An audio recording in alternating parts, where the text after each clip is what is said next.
this kind of a form is called a hyperbolic plane, and lichen and some corals and various organisms grow in this type of form. So it works really nicely if you're going to try to make natural looking forms that kind of reflect those different shapes and patterns. But for the most part, when you're making sculptures, you'll be using a different technique that just uses a different process. The first thing that I want to show you how to do is actually make a simple chain. And you start out with a slip knot, and you create a slip knot. Well, there are multiple ways of creating slip knots, but this is the easiest way that I found. You wrap it around your finger, and then you pull that through. Okay? And a slip knot means that you can actually pull it out. Okay, so I'm going to show you that again. Wrap it around your finger,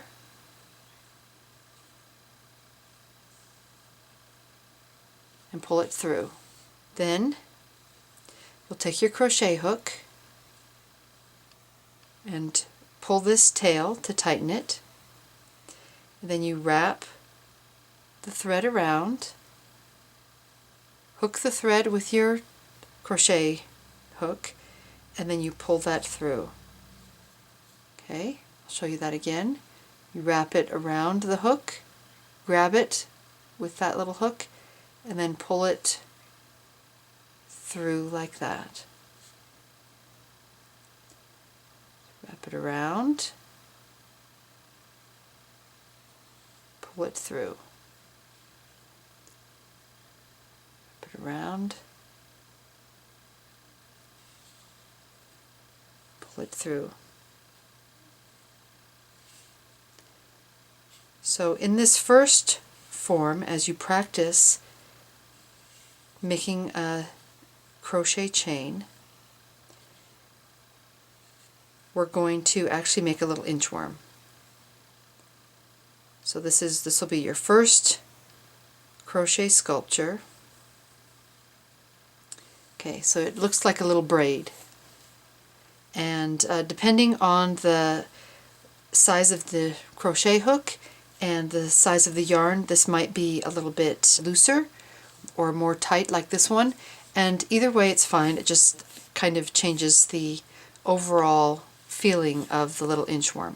Okay, what we're going to do to make slip stitch is we go in the middle of the braid, and you can actually go through at different points, but I usually just try to get that top loop, get the hook through under that top loop. Okay, then you'll wrap the yarn around, and then you'll pull it through, and this is the difference between a slip stitch and a single crochet.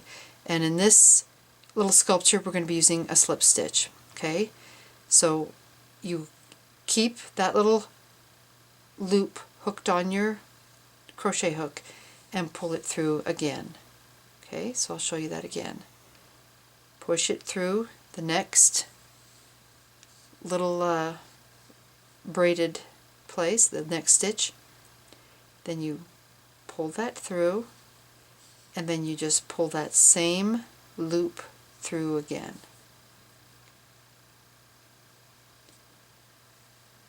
Under that single loop, pull it through again.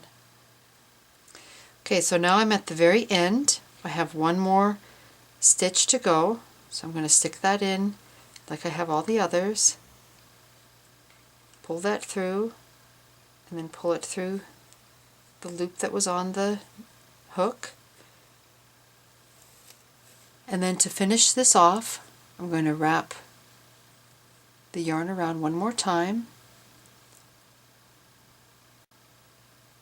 pull that through, and pull a nice large loop through. Then get a pair of scissors and cut. And then you can hold your little form down and pull the yarn out, and then cinch that down tight. Okay, and then we're going to finish this off with a little square knot. Okay, So to make a square knot, we're going to put the left string over the right and then loop it under and pull.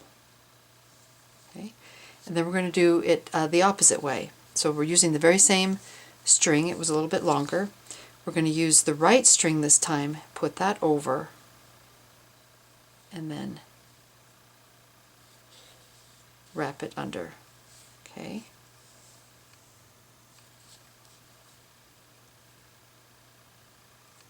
So that's going to be our little inchworm's head. Then our little inchworm probably isn't going to have antennae that are that long.